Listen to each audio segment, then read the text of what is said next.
What's up, everybody? Kyle and Kelly here. We are at Grand Rapids Comic Con. We are here to check out all the cool stuff, really. Yeah, it's about to be a good time. This is day 1 of 2, at least for us. Yep, so stick with us as we travel around and see what we see.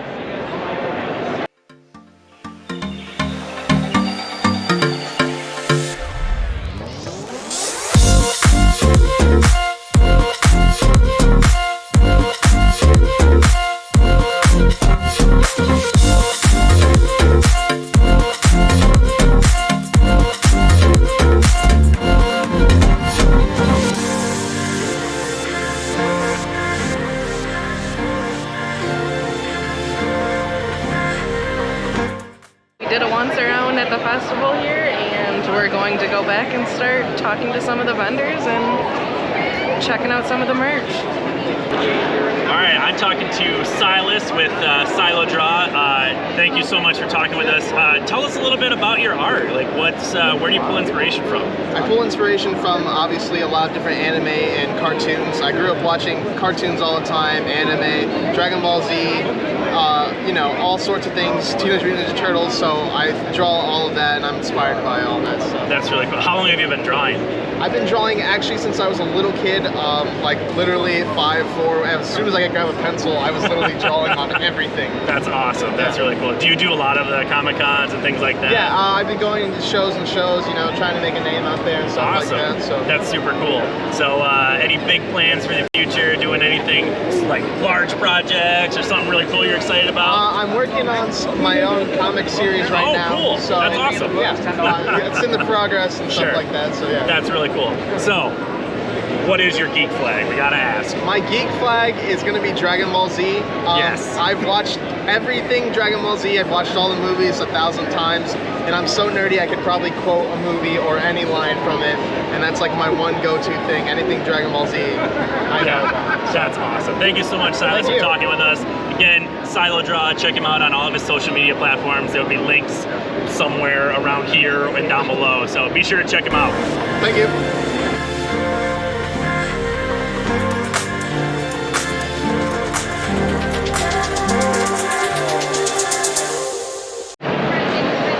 I would be remiss if I didn't mention how awesome the press passes are, because it's got the Dungeon Master on it, and I think that's cool, so deal with it. Alright, so we're back home now, and we realized that the footage that we shot with Euphoric Tree Fort unfortunately isn't usable, but we still wanted to highlight them as a business because their candles are amazing, right? Yes. Yeah, they were super cool. So we interviewed David. Also, this is Britt. We interviewed David from the Euphoric Tree Fort. Him and his wife started the business, and it's basically you burn a candle while watching a movie or a TV show, your favorite one, and it will create what they call smell-o-vision. So it leaves a smell along with whatever you're watching. Mm-hmm. It gives you that extra flavor of remembrance. Yeah, and it's just cool that it's all themed after, you know, nerdy, geeky things, and like he said, smell-o-vision. You know, it's that thing. I like, me and my friends always joked about it, and then they're making it real. So be sure to check them out, even though we screwed up the interview with them. Now back to the show.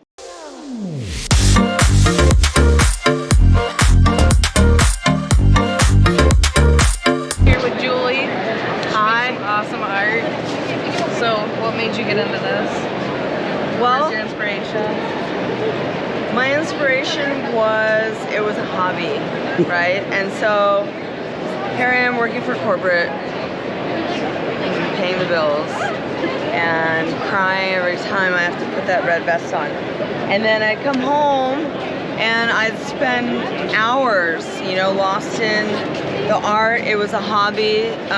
It was really for myself. You know, I wouldn't post or anything like that. I'd get lost in it, and a lot of it's based, I have a really big background clearly in sci-fi, fantasy and horror, and then one of my friends who does street fairs, she does Harper North Designs jewelry. She's like, what are you doing? You know? I'm like, what do you mean? What am I doing? I'm having fun. She's like, you need to get out there. And the cool part is that, you know, when you do something by yourself, for yourself, you don't know if it's good. You know, I never thought, oh, I don't think anyone would buy this, you know? And it's interesting to hear compliments, because you're like, really? You know? It's awesome. Yeah. So how did you come up with some of your... So some of the stuff, let's see. Some of it's my original, like, photography. It's just me, or some of, like, my friend's kid said, put a hoodie on and your VR set. And that was it. So how long have you been doing this for? 2 years. Really? Yeah, in the dark, in the night. Like everything here was already created.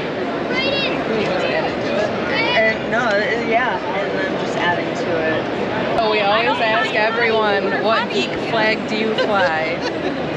What do you think yours would be? First of a different color, I don't know. That's for sure. My geek flag fly.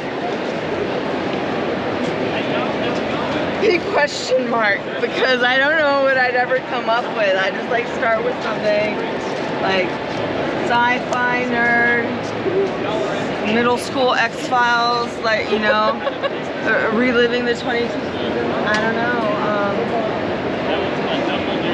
Well, we appreciate you taking a break, telling us about yourself. Yeah, I'm glad my anxiety Great. lasted. You know, like, I did it.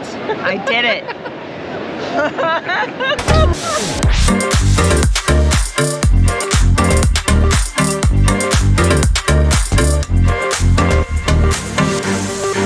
I got sidetracked here checking out the fur and the tramp. Hi, I'm Sean McCardle. I'm the creator of The Fuhrer and the Tramp, and the colorist and the letterer and designer. So it caught my eye because I'm a huge history buff. Oh, awesome. What got you into this? It's that. I was, my inspiration for this was, did you ever see the movie The Interview with Seth Rogen? Yes. Okay, so that was like 2015. It was a much simpler time.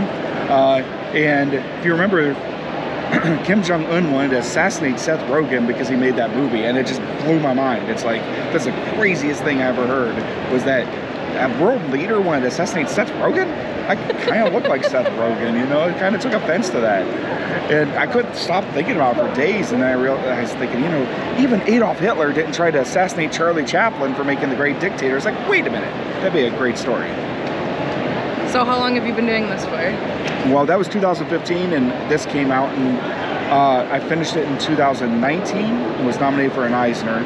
So then SourcePoint agreed to pick it up, because that was self-published. They agreed to pick it up and do it as a 5-issue limited series in color. And so that took another year and a half, so that just came out this summer. What do you have planned for the future? My next one, I'm going a different direction, but it's also historical based. I want to do for werewolves what Bram Stoker did for vampires. I can appreciate that. Okay, we have to ask at the end of every interview, what geek flag do you fly? My geek flag is classic movies.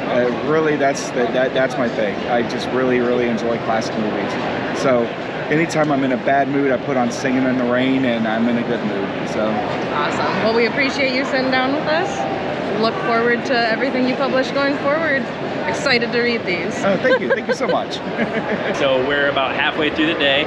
We found a spot to sit for a little bit from walking around, talking to people. A lot of great cosplays, a lot of cool artists, but we wanted to showcase some of the stuff we've gotten so far. We got a flower from someone. We asked to take her picture, which you'll find on our website. But then she gave us a little flower. Yes. It was so nice. I really liked her. She was very nice. But we picked up lots of cool business cards and stuff, and found some cool people. One thing I'm very excited about, I found this Yisun Shin. The guy was super cool, very charismatic guy to talk to, but he was saying how this is based on a true story. So there'll be more information down below about him, some of that cool stuff. Kelly found a comic. A couple of them. A couple of comics. So Tell I them what it is. had to interview Sean. He is goes with Fuhrer and the Tramp. Really excited to read these. I bought the entire series. Yeah, so we which is rare for me. we did interview him as well, so you can jump forward to check that out. I did get the whole series of Isun Shin because it sounded so awesome. So, but then we also after we talked with the oh my gosh, I'm blanking on their name. The Euphoric Tree Fort. Yes, Euphoric Tree Fort. We ended up buying a few candles. We got For the Harry Potter nerds. Yep. We like Harry Potter, so we'll definitely burn that while we watch Harry Potter as it's intended. This place is awesome too. So they were telling us they include it all with a match. Yep. So you have a couple matches, but on the bottom they have a striker for you to strike the matches. And as you burn the candle down, they have these really cool logos that will It'll glow project the on the logo wall. on the wall, so that's cool. Yeah. Just a cool one. And then we also got another one that's a present for my mom. So we're not going to show you because my mother is very supportive and I know she'll watch this before Christmas. So Mom, you're getting a candle, but I'm not going to tell you which one it is. Yes. So that's what we've gotten so far. We've found a lot of art and stuff that we really like. We usually like to buy those at the end of the day, so we don't have to carry them around all day. But you know, we're gonna go interview some more people and find some more cool stuff.